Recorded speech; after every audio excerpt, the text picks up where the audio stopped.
If I was to tell you that 20 government inspectors, part of what was the DTI, spent almost £50,000 investigating 5 radio scanner hobbyists, what would you say?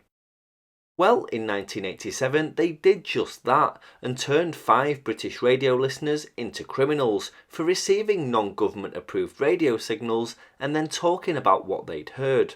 Now, this story takes some twists and turns and leads us on to some other interesting and somewhat secret radio scanner frequencies from around that time, so bear with me. The case against the South London Five began in late 1987 when radio monitors working for the then Department of Trade and Industry's Radio Investigation Service overheard group members exchange details of interesting radio frequencies. For 10 months, the DTI inspectors monitored and transcribed every single word the 5 and their friends spoke over the air. The whole effort cost £48,000, according to DTI lawyers in court.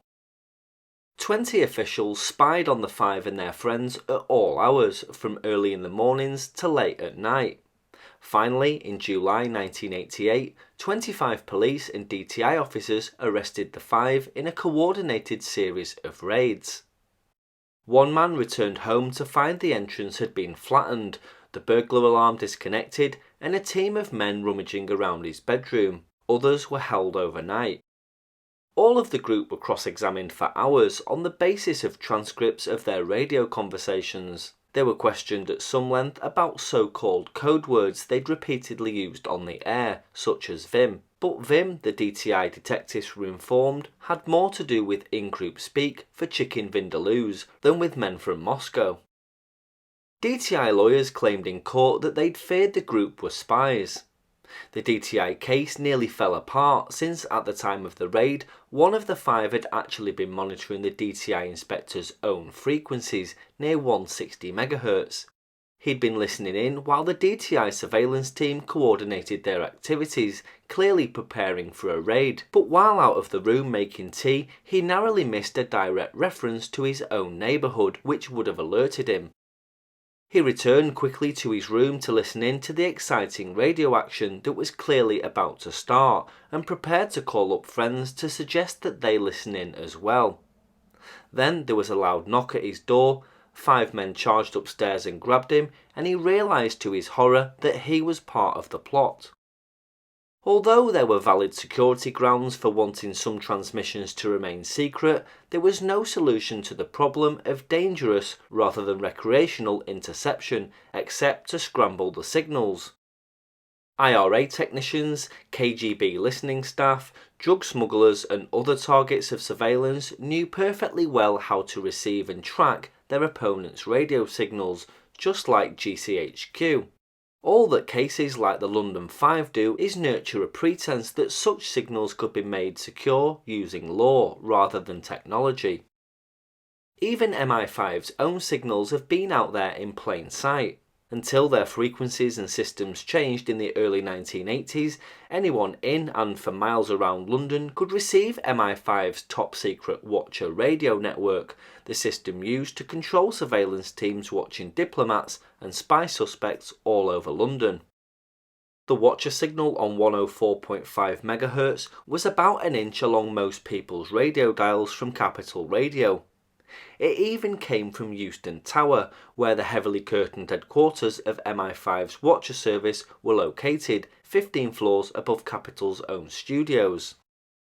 The Watcher radio signals were moved to a slightly higher frequency of 142.5 MHz, but they were no better concealed from scanner enthusiasts.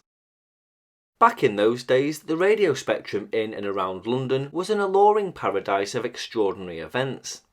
Anyone with a radio scanner could hear Stagecoach talking to its Eagles on 454.075, which was the US Embassy and its VIP car network. Down the bands, Glassjar and Proton Control on the police frequencies of 147.5 and 147.85 were special branch surveillance control stations. Now, I'm going to come back to a very interesting point regarding these frequencies and a couple of other stories at the end of this video, so please stay tuned. For action and drama every morning of a higher order than TV AM could provide, one Londoner tuned his radio alarm to the Customs Service main Magpie surveillance frequency, 86.71. During many early mornings, plainclothes agents with Magpie call signs could be heard trailing drug suspects across London, and there can be little doubt that the drug smugglers were listening in as well. Police regional crime squads were a favourite with real-life police soap enthusiasts who tuned in on 155.7 MHz. Bank robbery gangs and more did exactly the same. And if the police had put a bug on your car, you could also bug your own car by listening in between 80 and 81.5 MHz. CND activists in the south of England could monitor the movement of cruise missile convoys by tuning in to Greenham Commons Echo Control on 73.65, and Greenpeace could usefully monitor the 3 national nuclear spills channels at around 86 MHz. The London Five were charged with offences against Section 5 of the 1949 Wireless Telegraphy Act, which made it an offence to listen to as well as to transmit radio signals for which the government had not given them a licence.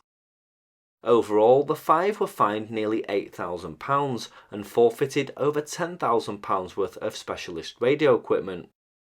The major offences of which they were accused were listening to stations they were not authorised to receive. One member of the group was threatened with imprisonment, but was eventually fined £1,150 instead. The case of the London Five was perhaps a vain attempt to pretend that the government could somehow control or curb listening on the airwaves. In fact, the only thing to do was to make everything of this nature encrypted, which is exactly what happened. Now, this video was supposed to end here, but the mention of the Magpie surveillance frequency got me thinking about the use of that call sign up here in Manchester.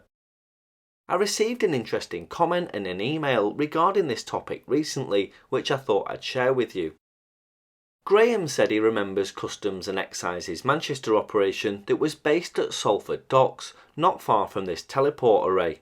The repeater was on permanent talk-through and the output frequency was interesting for sensitive surveillance at roughly 76.7 MHz, so all you needed was a domestic FM radio. The base operator was always female, using the call Magpie Oscar, and the field agents used Magpie and 2 digits. They try to be cryptic when mentioning locations on the air, but sometimes a team from a different area would need to rendezvous, so they would need to be more specific. He recalled an occasion when he nearly got arrested. He realised they were watching a house not far from him, which possibly involved container loads of illegal CB radios being shipped from Ireland. He decided to take a closer look, and as soon as he pulled into the street, he heard them speculate whether his car with a big antenna on was involved with the gang. He drove away and they concluded that he wasn't.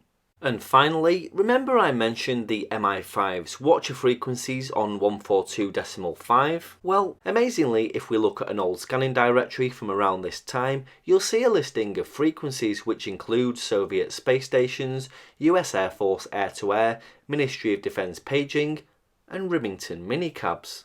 Now, have you noticed the frequency? Well, if you haven't figured this out by now, then don't worry. I didn't twig either until John, in the comments of another video, figured this out.